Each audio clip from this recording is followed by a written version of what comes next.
the now Paul Nolan plant at first as an interim measure. And it took 25 years to implement the recommendation that we made back in 1983. But that's what happened. Why did it take 25 years? Why? Part of it was economics. Part of it was had to do with issues about siting. Part of it was changes in technology, and part of it was changes in EPA regulations and ADEQ and so forth. A whole number of reasons, probably. But some of it was just that we limped along with one plant.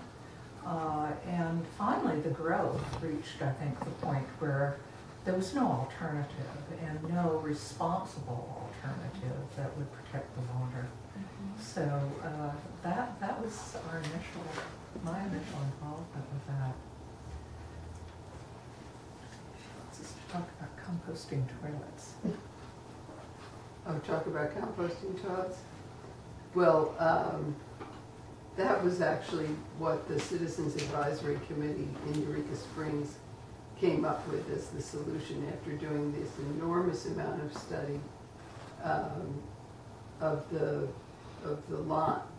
non-existent or broken lines, and all the terrain is pretty steep in Eureka. The solution was these to have compost toilets. And I've got a book here that it's actually become, I think, kind of a classic. It was written by Pat Costner for the National Water Center with Holly Gettings and Glenna Booth, and illustrated by Jacqueline Froelich.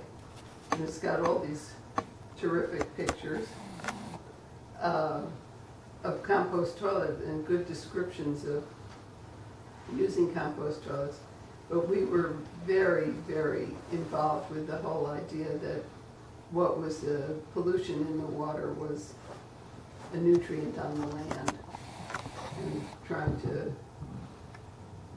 get people to start to think, who were not that far from having had outhouses, they could.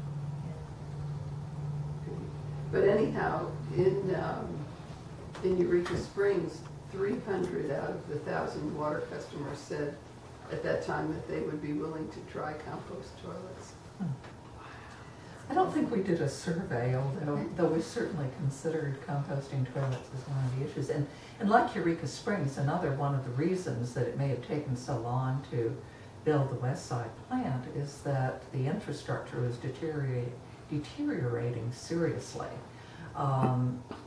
Probably more inflow into the sewage lines from stormwater because of broken lines and so forth, and anything else. So that was another major thing that had to take place. We had to repair and replace the sewage lines, create alternative ways of handling stormwater, because when you mix that in with sewage, then the wastewater treatment plant gets enormous amounts of water coming in during rain and often ends up diverting it rather than treating it.